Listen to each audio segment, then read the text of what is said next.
a few days ago, maybe that means they have an outside shot against some, especially the bottom half teams in Champions. Yeah, I mean, given how we saw CJ perform and Longzhu even just 2 days ago, there's a lot of potential for MVP to actually rise above those teams and maybe find themselves in like a top 6 spot here in the LCK Summer Split.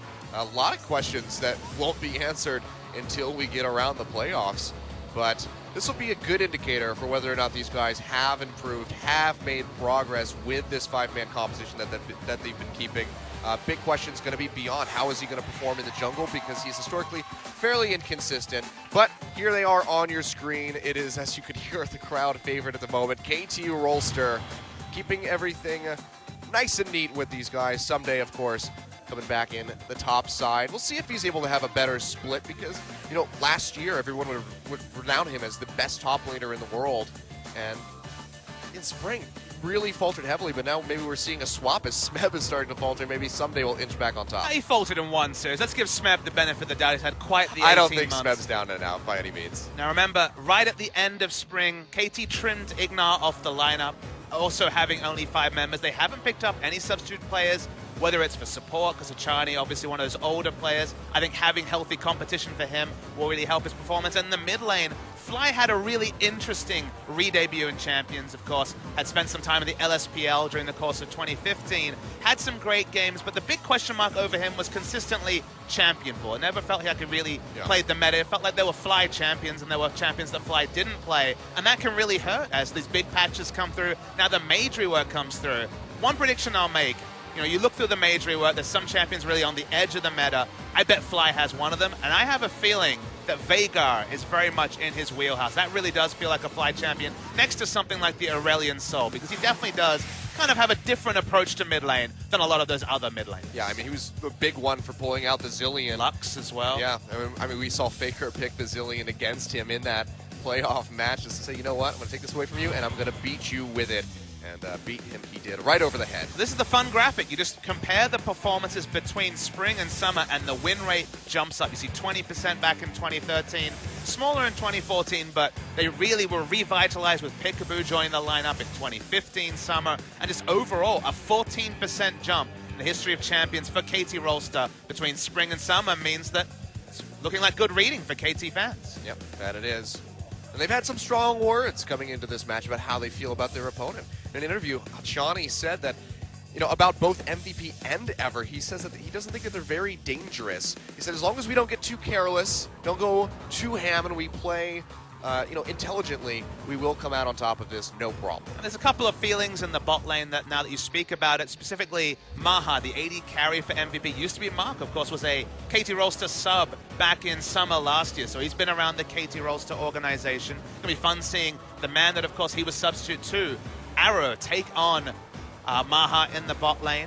Maha never actually got to play a game on the KT org, but you know they were definitely practicing in scrim experiences and 1v1 in the KT house. So there's going to be a bit of feeling around bot lane. And Max, he's looking to make a big re-debut in Champions. He played a couple of games for CJ Entus in that same season, went away, has built up a huge reputation on this MVP organization. A lot of players were calling for him to be the true MVP of the entire split. He was the most impressive performer consistently, because he and Beyond were definitely the shining stars of this lineup. Beyond, as you said, can have his off days, but on his day was certainly the best jungler in Challenger, and Max was just super consistent. It was great to see him finally play a full split, and it's going to be interesting to see how he looks like in a long champion split as well. Yeah, well, he's going up against the self-proclaimed best support in the LCK, in the world, really actually. Yes, he did. He said, #1 support is me, 2nd is Gorilla, 3rd is Wolf. Well, a lot of humility coming through from Hachan. He's always been a bit of a personality, that one. But wait, there's more. He said, don't care about the other ones because they are below me. Well, I guess what? We can't even talk about it anymore. Yeah. Hachani has spoken. Yeah, but I mean, this would be a great time for Max to come in, show that MVP performance, and shut Hachani right up. Awkward to say MVP performance when he plays for MVP. Yeah, it's a little bit of an MVP level performance can now become some sort of Bronx cheer-esque thing. Another MVP level performance. Well, it's not as bad as when I had Soul and Soul in the same game playing against each other. That was a really interesting one. I mean, there was also Lee playing Lee Sin against Eve playing Eve. That was interesting. Yeah, there's always some weird crossovers that occur, but straight into pick and ban here on your screen. You mentioned the word weird, and of course, one of the picks that, at least in the LCK, was pioneered by KT was that Zilean. Fly was the first Zilean master, showing that you can have a lot of lane control, play that champion more aggressively than we expected, flash in for double bomb stuns, and then Faker picked it up, and also by the time playoffs came around was very proficient on it. So we're banning the pocket picks, and the Zilean, very much a KT-specific ban. Yeah. The rest of these, though, are going to be pretty consistent. Rise, taken away by KT. It's going to be Trundle to follow from MVP. Still a very powerful flex pick for that support or top lane role. The Caitlyn taken away from Maha in the bot lane. And look, taking comfort away from a player who did struggle specifically in that promotion match, Maha had a lot of issues. It felt like the team almost won in spite of him rather than really anchored by his performances. He was definitely the one held down the most. Now taking some comfort away. Caitlyn is really surprising to see as a ban if you're a new viewer to this season, because, of course, Caitlyn almost saw no play in spring, a couple of games at most. Yep. We've seen a lot of it this week. It's very much back in the meta, and an AD carry ban against Maha makes a degree of sense. Yeah, but Lucian, the prime pick for AD carries at the moment, does go through, so it's going to be the first pick here for MVP. Final bans from either side. Nothing too shocking. It's going to be the Kindred and the Nidalee following suit. So we're pretty much back to the spot where our junglers are probably going to be Elise and, that Rek'Sai coming out in this match. We'll have to see as they continue in through the draft right now. KT playing around with the idea of this Maokai. Interestingly enough, we do have the Echo available. Have to see if that gets picked up. I mean, a lot has made it through the draft. Victor is now once again a staple of the mid lane. Fly was defaulting to that before those Victor nerfs came through. I mean, we saw Crown blowing people up left and right just yesterday with the Victor, so definitely a champion that would want to be prioritized here by any team, really, especially for Fly. But maybe don't have to reach for it first. Someday has always been synonymous with the Maokai. This is by far his highest win rate champion, and next to his most played, next to the Renekton, of course, that he was famous for at the start of his career. They're not going to lock it in just yet. They will go for the aforementioned Rek'Sai. Score, when he debuted in the jungle role in spring season last year, one of his first staples was the Rek'Sai, because this guy can play an excellent control jungle. And of course, he spent a whole season playing AD carries in the jungle, which, given his previous role, made a lot of sense. But it's going to be fun to see him return to a champion like Rek'Sai, because when this guy is on form, he runs the early game for KT and is often the linchpin and the quarterback for setting up their early games. They've always been a strong late game team, but it feels like Score needs to get ahead for the early game to run as planned for KT Rolster. I mean, that was just basically how everything went. If Score got ahead, then KT typically won the game in last split, so I have to agree with you there. So someday Korea is 23-6, 79, 80% almost win rate on the Maokai. So they can get it. They'll probably reach for it, but MVP is certainly considering taking it away. Yeah, locked in. And they do. And Braum to go with Illusion in the bot side. So we'll see what KT wants to do with this newfound information, what they want to grab up for the top lane, because Echo available, but Echo into Maokai, not really the matchup you want to aim for. So what do you think they're going to go for in this current meta to go up against a giant tree? There's a lot of choices. It's probably going to end up being a farm lane. Poppy, of course, is available. Echo is fine. You don't have any kill pressure, but you do apply lane pressure, which can be enough to make up for the lanes. They've got amazing wave clear if they do go for Sivir, Echo, Victor. Like, you cannot ask for more line wave clear. Okay. So now the question is, what do they commit for? The final bit is only going to be support. So this is very much going to be... It just feels like a draft where if you had one less lane decided, it'd be about having a hyper carry somewhere, but instead it's going to be super high pressure, and then the Rek'Sai also being able to push forward and get even more vision. So really liking the pressure draft from KT. And that's a Lucian and a Twitch locked in for MVP. So is this going to be some mid lane Lucian? It looks like it might be. I mean, it would have to be, because you don't want to put your Twitch in the mid lane, but that is... interesting. I've spent the best part of a year talking about how strong I believe mid lane Lucian to be. Now, of course, it could be mid lane Twitch, but let's be real. That's probably not going to be happening. It's going to be our first champion sighting of Taric. Not quite release rework Taric, which was very over the top, but Taric's still very strong. You hear the crowd being excited because in Korea there's the big meme that Korean caster Dongjun looks a lot like Taric. But he sort of does. I don't entirely see it, but I sort of see it. So the only player I've seen actually play around with mid lane Lucian in competitive, there was Dade and Pawn many moons ago, on release Lucian, but in 2015, in spring season, Xiaohu, then on Gamti, of course, now famous for his performances for Royal Never Give Up, loved this mid lane Lucian. You have a lot of lane presence. Of course, he has lane presence in the 2v2 lane. Now when he gets those levels, he gets the extra levels in the culling, you can go for that same 2-item build, which suits a lot of mid lanes. Remember, mid lane usually spikes around 2 items. Youmuu's Ghostblade, Black Cleaver, and also having those extra levels, say level 11 and both those items early in the game, you will rip through team fights. So this is really interesting to see, and it's nice to see Ian go away from his original identity as kind of a safe farm laner into something that's just very different. But playing this in the mid lane, do you think that this Lucian is still going to be built the same way that we've been seeing Definitely. here? It's still just going to be the Black Cleaver with Youmuu's Ghostblade as the first item? It's just so powerful, and you want early power spikes from your mid lane if you're going to go mid lane Lucian. My only worry is that if the Victor can, lay down enough harass, you might be forced into a Hex Drinker, which is going to delay your ultimate power spike. We'll see how pressured he feels, not against a magic damage jungler, but really interesting to see and really interesting to track, and it's something different from MVP. Get the Black Cleaver, shred the armor. You got Twitch coming through with that spray and pray. The damage could be massive. So MVP already throwing a curveball. It's what we asked for. It's what we're getting.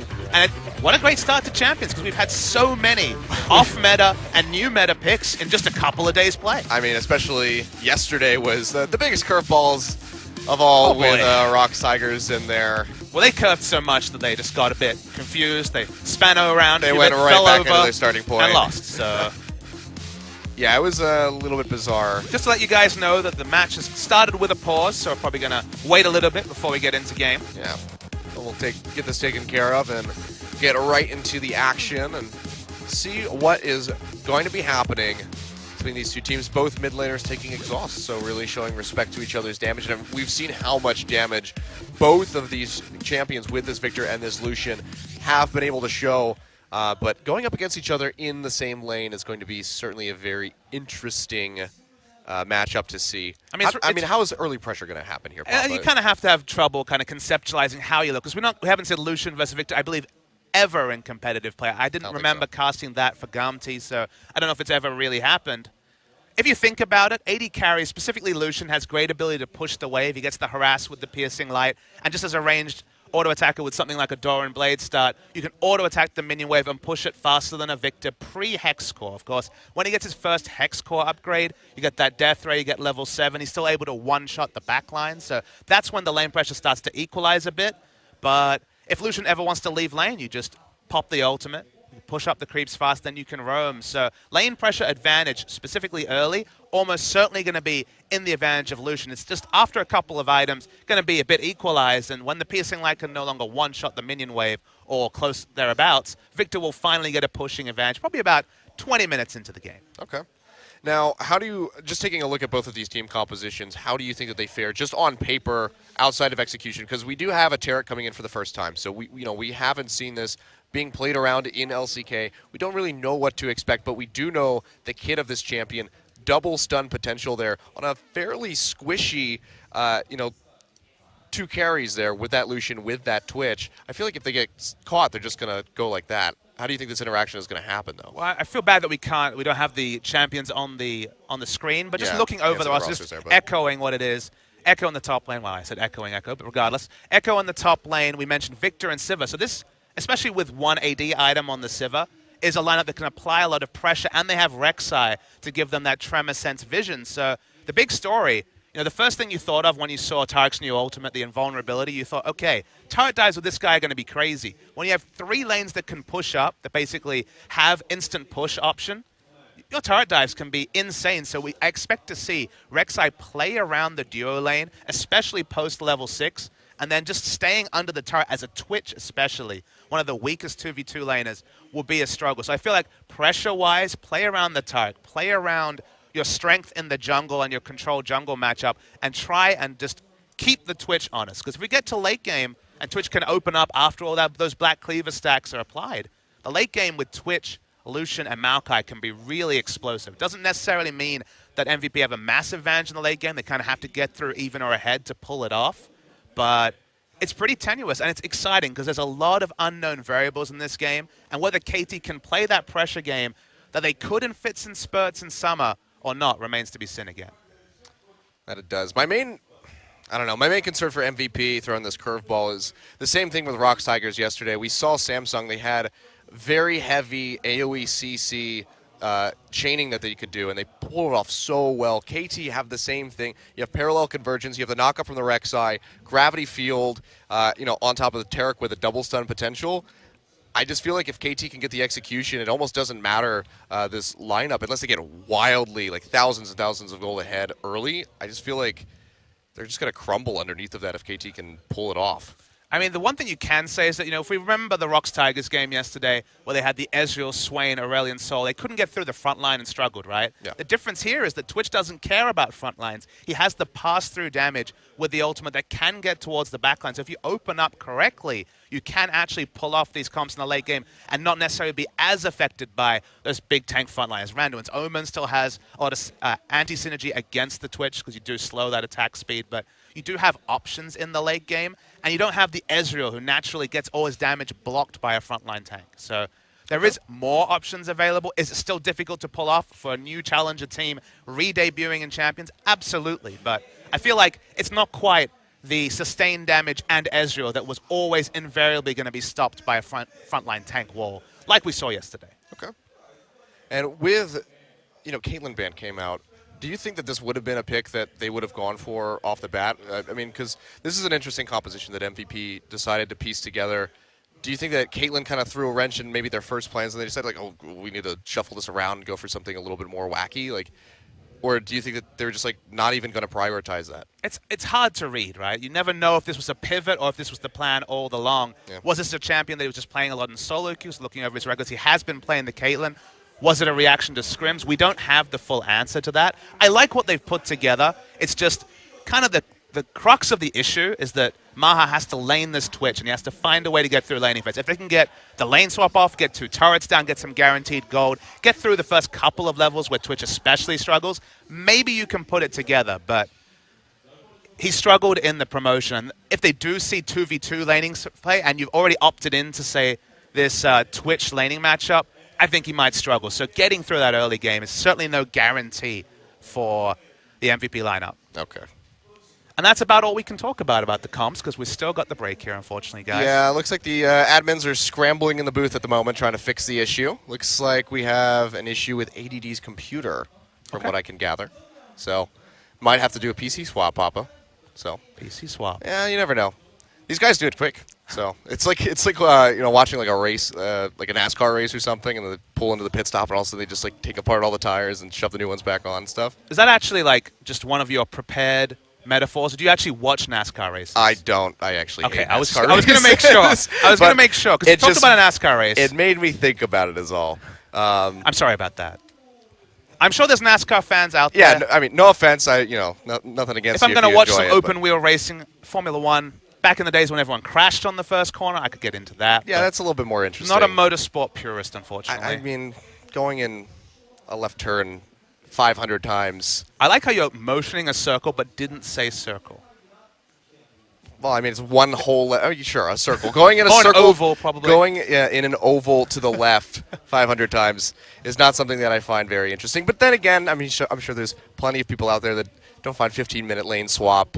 That's true. Very entertaining as well. The viewers probably don't know, but the caster punishment, if you make a big gaffe on stream, like if you swear or something, is to have to walk around in a circle 500 times. Like that's actually all the way around the studio. Privilege. No, it's actually just in one spot, so you just end up invariably just falling over. It's quite comical for everyone watching. There's shame associated with it. It's not just the actual physical exertion. Okay. So, I mean... it's a big shame culture here at OGN. Well, is that what happened to the Rocks Tigers then? Because they basically did the same thing. Well, I'd hope so. I mean, Nofe's known to be a pretty cruel taskmaster, so I don't know what their punishment is going to be. But, I mean, I felt like if you looked at the players, some of them looked, the Rocks Tigers famous for smiling and getting over losses. But even Smeb looked pretty... He looked pretty distraught. He obviously has high expectations for himself. And he should. I mean, he's touted as being the best top laner in the world, especially after last play. But looks like we are finally out of the pause. We're going to get into game one here. KT versus MVP.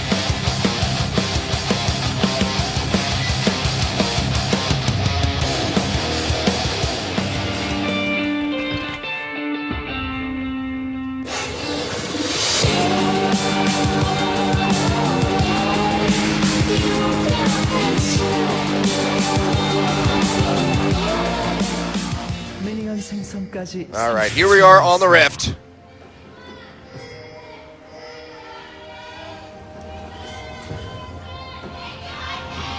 As said before, KT fans coming out tenfold here over that of MVP. New team, though, need to build up. I mean, not a new team, but new into the LCK. Need to build up that fan base. I mean, if you're being fair, it's worth noting that if you remember last season's intros, they would have stars next to each organization for how many champions they've won. Yeah. MVP would not have one. Samsung is the direct lineage of the original MVP League of Legends squad. So, for all intents and purposes, it's definitely a famous name in Korean esports, a famous name in champions, but this is effectively a new start for MVP. So, a bit of inexperience on the Rift and in the fan squad is understandable. Some of those playoff stars were a little bit misleading. Kongdu Monster had a star, Monster of course. having a playoff star. Actually, now that you mention it, this is the shocking. first season where there isn't a direct lineage for every August. Stun opens up.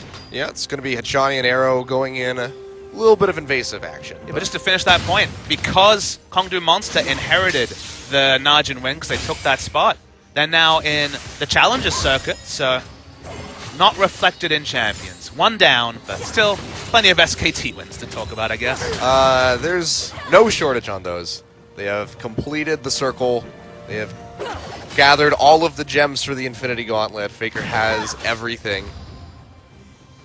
Just needs another, just why not a 3-peat world win? Well, you'd be a bold man not to at least have that as heavy favorite this part of the season. We haven't seen SKT on the latest patch, but they'll get there. They always do. Question is, how are some of the other regions going to fare, especially after we saw MSI? Meanwhile, in the bot lane, though, Hachani taking a little bit of damage, but Maha's going to eat some as well from Arrow, so they just exchange blows. But, yeah, I mean, North American hopes finally coming to fruition a little bit there with CLG's second-place performance.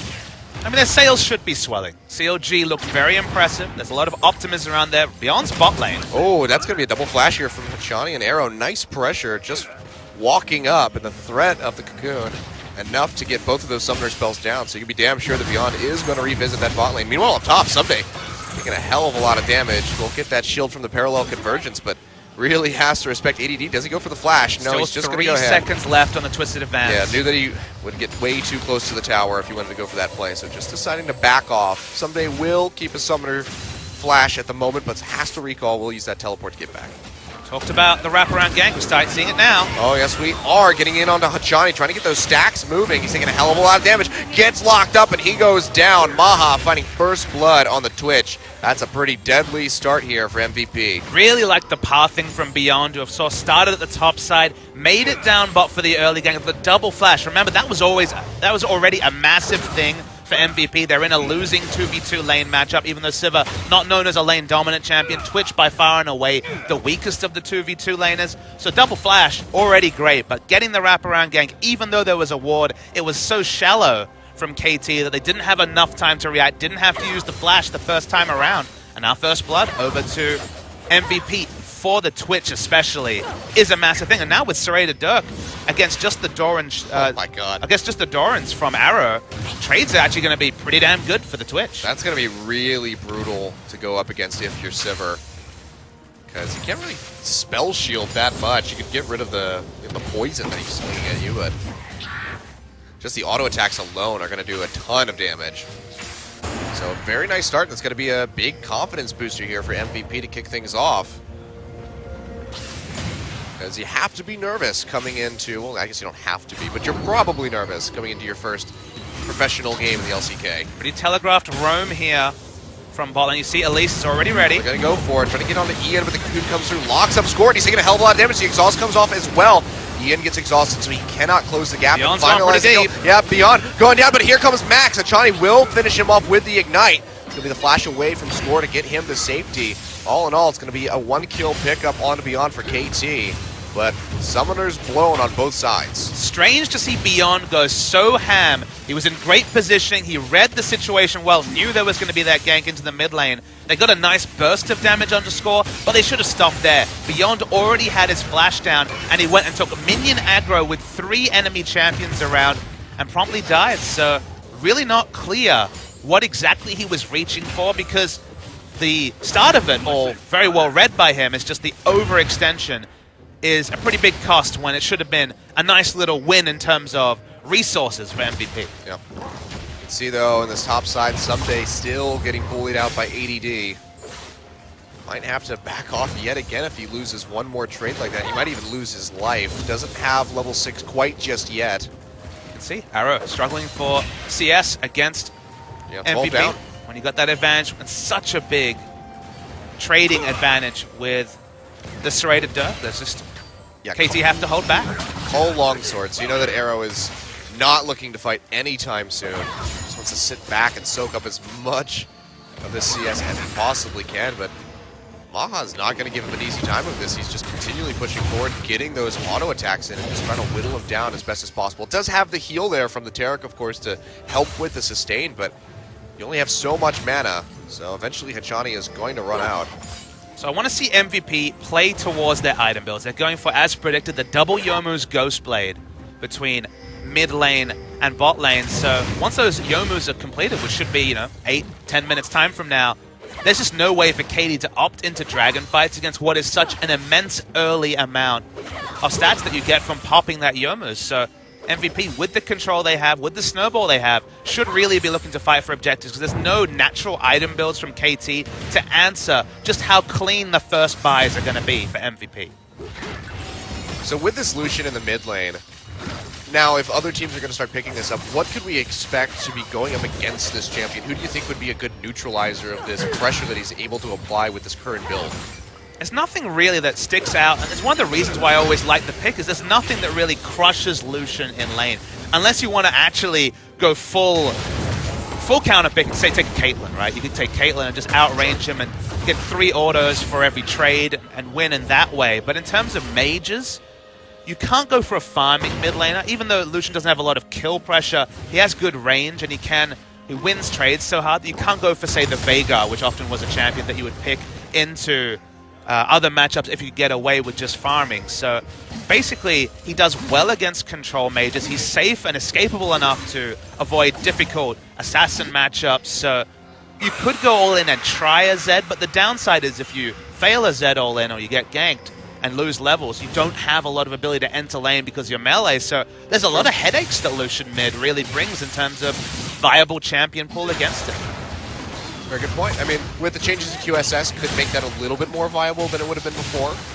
But it's definitely still a very irksome matchup going melee into that. So, oh, this will be interesting to see how the rest of this split is going to develop. I mean, even just the rest of this week, we still have games tomorrow. We'll get to see. Let's not look past this series yet. Oh yeah, no, I'll trust me. I am quite content with this series right now. Just love that everyone's got a new bag of tricks and no one has the same one. One team's like, no, Swain is the pick. And I actually agree, I think Swain's very powerful, but Rox didn't pull it off in the 5-man unit. But now we see MVP going for the Lucian middle. We've seen every team kind of bring something new, and to some, that's actually been to a detriment. To others, they've really pulled off something different. We saw Eva just early blind picking Ashe and making it work. So it's going to be, the meta will settle at some point, and unfortunately we'll get very much the same picks as we've seen season after season. But right now, everyone's invigorated and everyone's tinkering, which is a fun place to be. Yeah. That's Loken, though, with that blind pick, Ashe. That's the guy that can pull it off. That man is a monster. We can see, though, going in for the engage, they do get the stun onto both people, but Max throws up the shield just in time, and he uses Glacial Fissure, a very nice spell shield from Arrow. Get rid of the knockup. Looks like they're just going to try to get onto the Braum. Flash forward by Someday.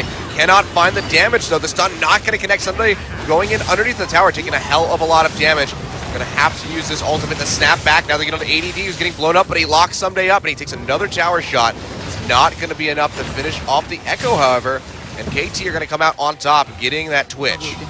Nice play by KT. One issue was they both had pink wards to try and find the Twitch, but they placed them in the same spot, and the Twitch was just able to ambush away. So what they really hoped, given how well the lane ward was set up, they expected a double kill the moment they invested the teleport. You see, Someday was already pinging on that this is where he's going to go for. This should have been a double kill. Twitch is so squishy that if you can turn onto him, there's very little he can do. But just the way that MVP opened up the lane, and unfortunately the pink ward positioning, meant that even with the ability to be Someday, turret dive to your heart's content, and then reset aggro with the ultimate, they only got the 1 kill. Now, it was an even summoner spell usage in terms of teleport, so a kill for no kill is still an advantage to KT.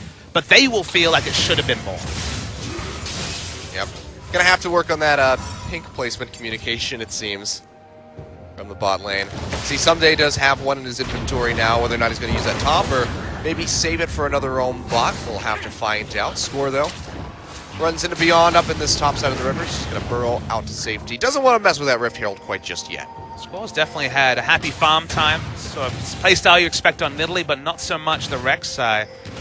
Standard lanes just hasn't really had a lot of impact. Has a really large neural network, a lot of tunnels on the map, but Score is such a puzzling jungler because when he gets in the enemy's face, very much has a Peanut-esque playstyle sometimes. He can really, with his strong mechanics, come out ahead, but there are other times where, irrespective of the champion, he can be surprisingly passive, and this definitely fits into the latter camp so far.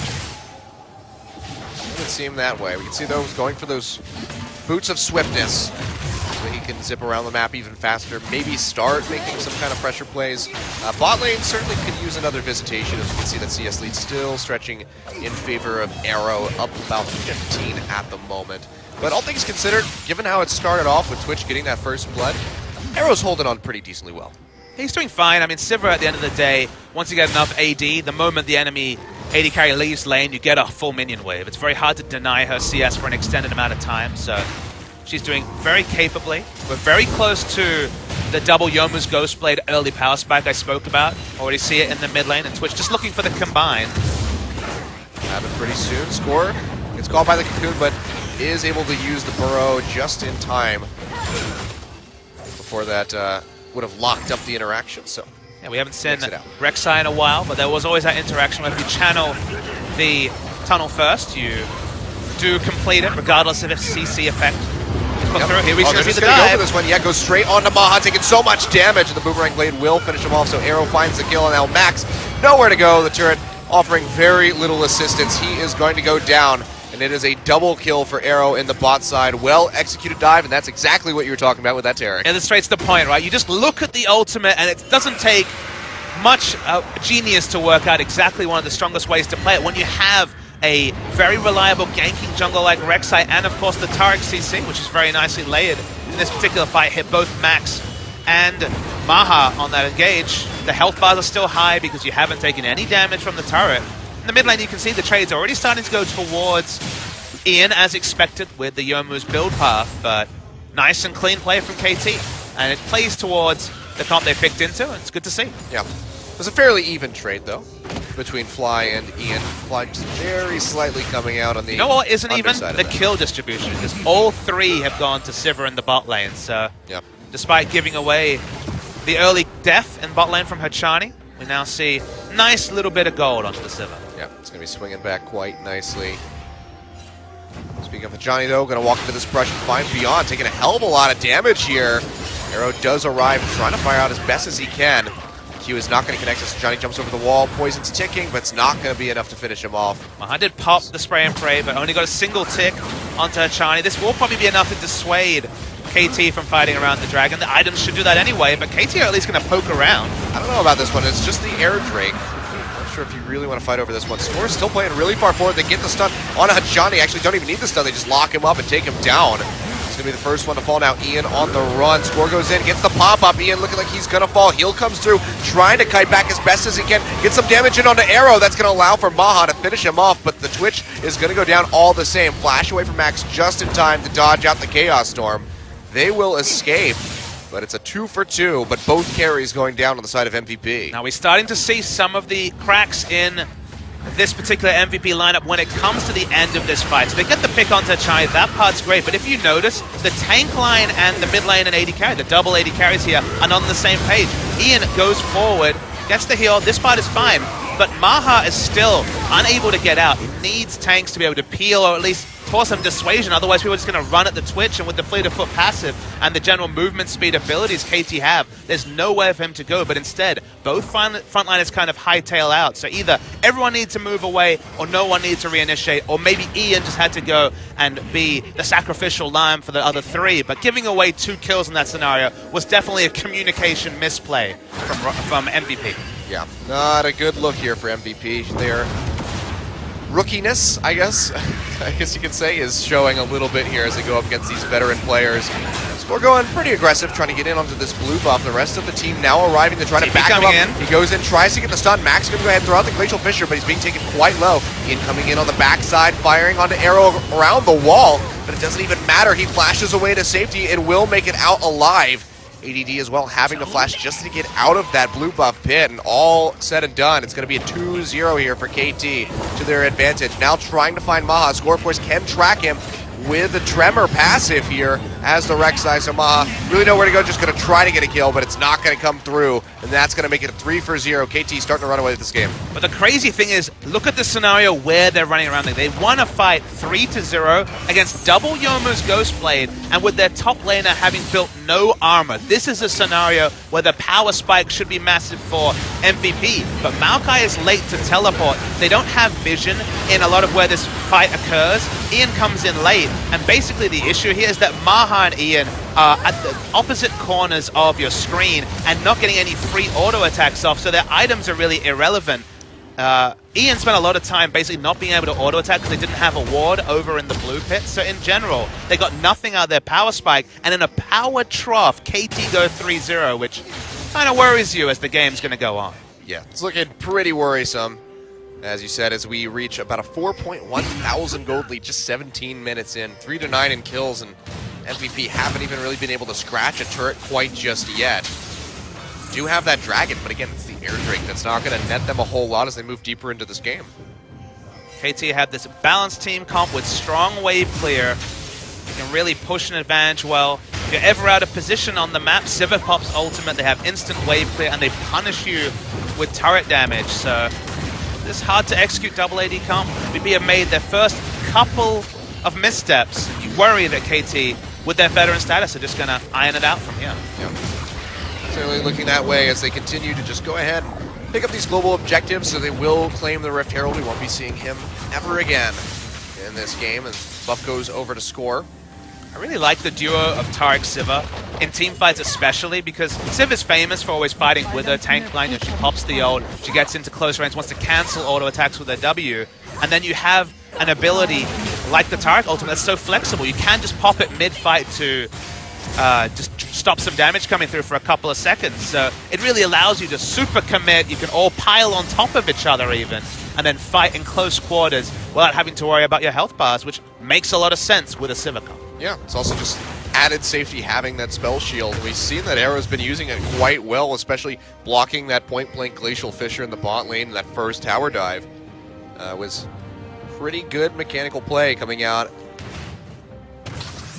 But now the question is, what do you do if you're MVP? Like you said, the power spike, they should have been able to take advantage of that just a couple minutes ago, and they've just been losing at every single turn. What do you do if you're MVP to try to get back into this game? One thing you've been able to claim is Dragon, so if you can set up around Dragon, you still have those nice early items. Your power is still very much front-loaded in the game, both in kits and item builds, so you're still looking to fight around the next Dragon, try and monopolize an objective, because you don't really have a lot of other win conditions. 5v5 is so reliable from KT that barring a big misplay, it's going to be tough to win one of those 5v5s. And then you've got double ADs, so of course, in any other scenario, you'd be like, all right, turret sieging, but your ADs are Lucian and Twitch, both of them short range. Twitch famously very poor at sieging because such an easy champion to flank and has to get into very low range, doesn't have a gap closer to be able to get away, and Lucian with good turret damage still also has to get pretty close. So it feels like fights are kind of their window, especially early, but given they've already lost a fight and the map control's trying to slip away, I don't really have a good answer for you, Achilles. It's very unfortunate for MVP.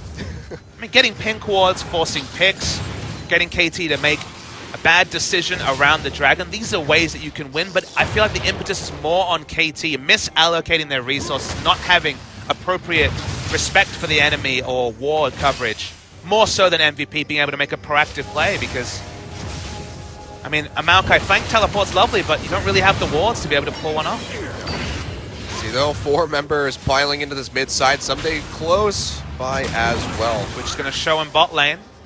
Yeah, this could allow for a lot of pressure in onto this mid tower. Of course, Arrow going to be the primary source of damage, but have to walk straight up to that one. So KT just going to think better of it, decide to back off. Dragon has spawned. It's going to be another air drake this time around.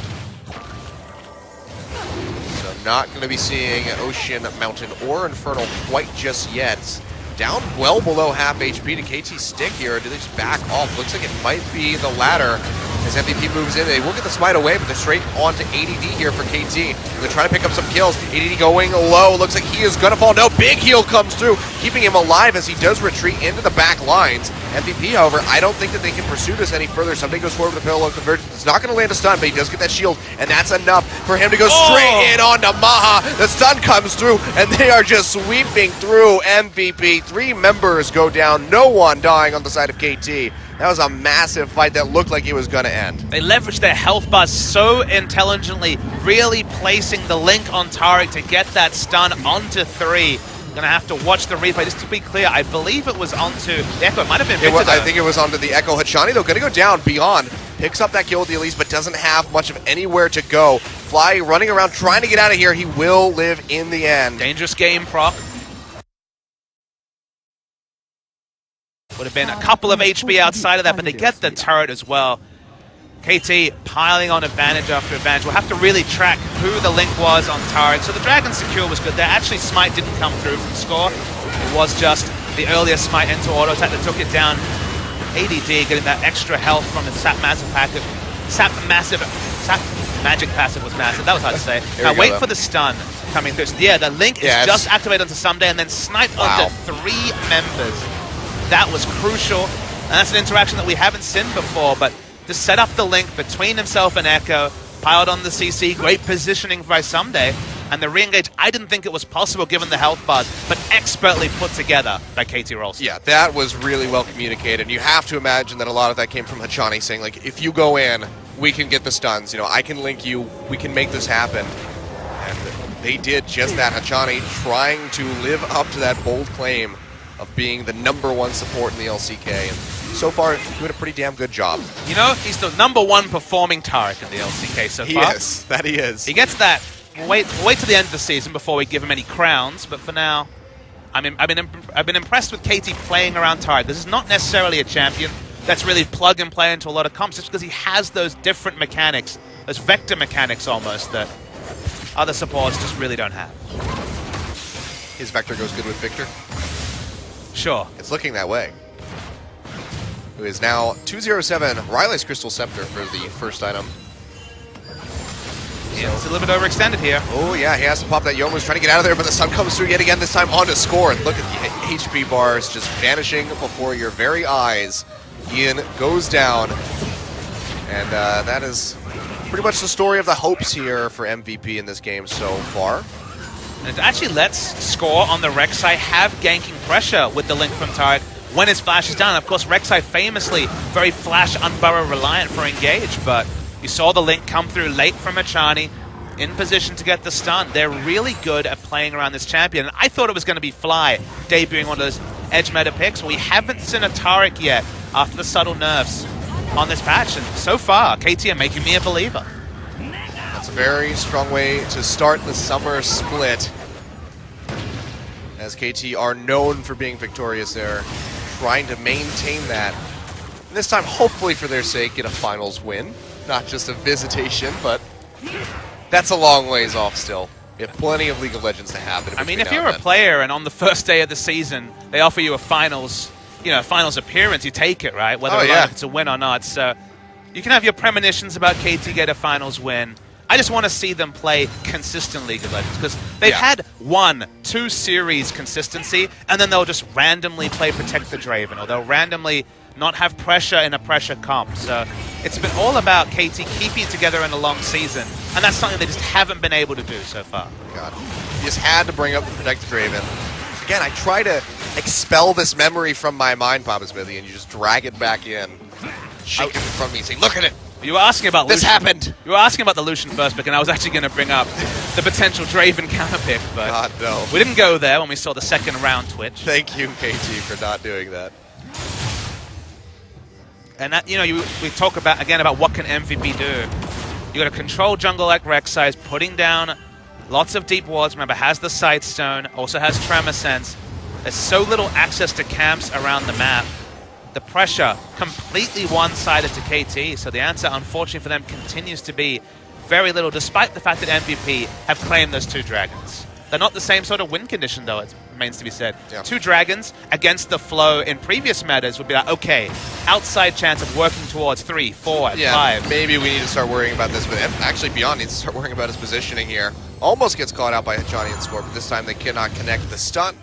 So the Spider will be able to crawl back onto the web for now. Someday just sticking in base, has some pretty good teleport ward options, so just looking for a home guard in, but for now, unable to find one. Dragon spawns in 40 seconds. Didn't get a chance to see what it was this time around, so we'll have to take a peek at it when it does spawn. Again, Riot, please implement that on the minimap. KT just trying to control vision. This is something the comp does so well. The team has also done very well, and with this return to the control jungle meta that's not confirmed, but very much suggested by the picks recently, KT look pretty adept at something they've always been very good at. I think it was the Ocean Drake. I couldn't really see the wall. We barely clipped Triple it. Ocean? I'm pretty sure. Well, no, he had 2 airs. Sorry. Now we have an Ocean. It is Ocean. Okay, should double air then Ocean. Yep. Oh, Someday going aggressive on the 2 members here in the jungle. Finds Max. Maha going to be able to retreat around the other side. Somebody's still sticking onto this Braum. Doing a hell of a lot of damage, but there's no one there to follow up. But Johnny, meanwhile, gets cocooned. Takes about half of his HP from that culling. Now ADD wants to go deep in, but Someday has other plans for Maha. Glacial Fissure comes out, but it's not enough to keep him alive. He just gets melted. Arrow finds the kill. Someday in pretty deep, gets locked up, is going to go down. That's a kill for ADD, but the Sivir has found 2 for herself. 3 members overall. I think it was actually a triple kill, now that I see it. Over to Arrow. Now 11-1-5 on the Sivir, and KT are looking to put a nail in this coffin here for MVP as they are knocking on the inhibitor doors. And it was only Someday being permanently CC'd right at the end of his health bar that stopped him from ulting and being able to live through. We're going to see some more exit kills. KT have a decent lane of minions here, so they're going to try and push forward, but given the fact they didn't get that pick onto Beyond, the game will not end just yet. Yeah, it was also about 3 seconds on Maha and Max, so just going to show some respect. Like they said, they can win if they don't play crazy. And they are exercising some restraint here, as we can see. In KT, there's no need to go for any sort of flashier, insane plays. We can see, though, this is going to be a bit of a sneaky one coming out from MVP, but they did get spotted. Yeah, they saw this. So they know that they're going for this Baron. Someday already arrived, throwing out the parallel convergence. Can't get in for the stun. Might actually be a little bit too far forward. Has to use the ultimate immediately, but that's going to just go ahead and push MVP off. Yeah, we see individual trades of a single life for stopping a Baron buff, and ultimate certainly is the even better trade from a KT perspective. They're going to keep chasing. Match teleports as well, so he doesn't have to worry about getting out TP'd by ADD. Smart of KT to back away. I like the build coming through from Fly. You mentioned that Rylai's the first item to be completed after the perfect hex score. I outlined it yesterday's game. The perfect hex score is even more important as a rush, just because you want the extra movement speed on the Chaos Storm because the ticks of damage are so much higher than previously. And Rylai's, of course, has the synergy of keeping them slowed in that field. So it's all, again, about those extra ticks of the Chaos Storm really putting forward the damage. As the first Ocean Drake goes over to KT. Yep, which means that the next one that we're going to see will be the Elder Zero Drake. buffs. And Hachani goes in, finds the stun on the Maha. Nice. Immediately, the crits come through. And Sivir finds another one. Now 12 kills, I believe. Ian, taking a bit of damage, has to retreat back with that Yomu's. Cannot find really any damage to even fire back on KT, let alone a kill. Now they're just going to push straight up into this mid lane where this tower should be made very quick work of. There's a giant wave of super creeps building up at that bottom side. Somebody's going to have to go answer it. Meanwhile, though, ADD gonna go down. Another kill for Arrow. He is just popping off in this game. The gulf of skill really starting to come between KT and MVP. Really scary, I think, when you see the Sivir turret coming through out of vision super fast, and the instant stun onto the Twitch really wants to they're still hungry. Someday goes straight in on their Max, and they just burn straight through him. That one goes over to Fly. He says, come on, man, you got to give me some of these kills. So picks up his third of the game. Still has not died. 3-0-12, and then 13-1-5 for Arrow. Both of the carries of this team doing absolute monstrous work, but Got to give a big shout out here to Hachani. He is making all of this work. This is basically a tutorial video for how to play Taric in competitive play. Every time they have something like a Civ roll, or they have someone who can fish for CC, like Score with the Rek'Sai Unburrow, you just go for the turret dive because you're not even worried whatsoever about taking damage.